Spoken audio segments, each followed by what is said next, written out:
ከለምጽ ከደዌ ከስኳር ከግፊት ከኪንታሮት ያድናል። እኔም ድኛለሁ ተፈውሻለሁ። ኦርቶዶክስ እህቶቼ ወንድሞቼ እናት አባቶቼ ይህንን ምሕረት የማያልቅበትን የግራር አንበሳ መጥምቀ መለኮት ቅዱስ ዮሐንስ ቤተክርስቲያን ኑ በእምነቱ በማሩ በጸበሉ ተፈወሱ ዳኑ ካለባችሁ ደዌ ነፃ ውጡ። ለዘመድ ለወንድሞቻችሁ ለእህቶቻችሁ ምስክርነት ስጡ። ኑ ቦታውን እርገጡ። ቦታው እጅግ የሚያሳዝን ነው። ሰው ልብስ ለብሶ ነው የሚያምርበት። ታቦቱን ቦታውን አካባቢ ቤተክርስቲያኑን ብታዩት እጅግ በጣም የሚያሳዝን ነው። ስለዚህ ኢትዮጵያውያን ኦርቶዶክስ እህቶቼ ወንድሞቼ እናት አባቶቼ እባካችሁ ይህንን የግራር አንበሳ መጥምቀ መለኮት ቅዱስ ዮሐንስ ቤተክርስቲያንን እዩት፣ ጎብኙት።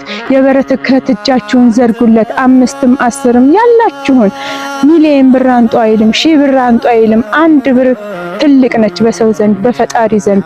እባካችሁ ኦርቶዶክሳውያንም በአገር ውስጥም በውጭም ያላችሁ ምእመናን እባካችሁ ይሄንን ምንም ያጣ ቤተክርስቲያን ጎብኙት። ቤተክርስቲያኑ አፈር ከመሆኑ የተነሳ ስንክሳሮች፣ ገድሎች፣ የጸሎት መጽሐፎች፣ ከበሮችና የካህናት አልባሳቶች ባይጥ ተበልተው እጅግ በሚያሳዝን ሁኔታ ላይ ነው ያለው። እባካችሁ በውጭም በአገር ውስጥ የምትገኙ የኢትዮጵያ ኦርቶዶክስ ተዋሕዶ እምነት ተከታዮች እባካችሁ ይሄንን የግራር አንበሳ መጥምቀ መለኮት ቅዱስ ዮሐንስን ቦታ ጎብኙት፣ እጃችሁን ዘርጉለት። እኔ እድሉ ስለሰጠኝ አመሰግናለሁ። የኔን ያዳነ እኔን የፈወሰ መጥምቀ መለኮት ቅዱስ ዮሐንስ እናንተን የሚፈውሳችሁ ላለሁኝ ክብር ለመጥምቁ ዮሐንስ ሲሆን አመሰግናለሁ።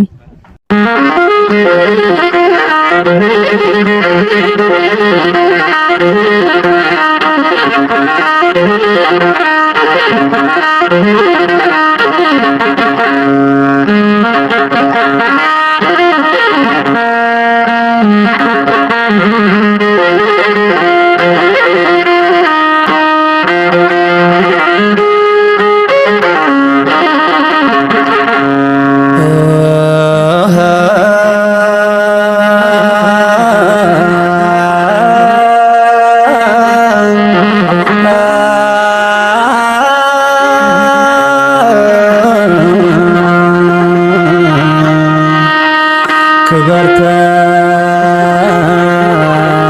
መስቀል ጌታችን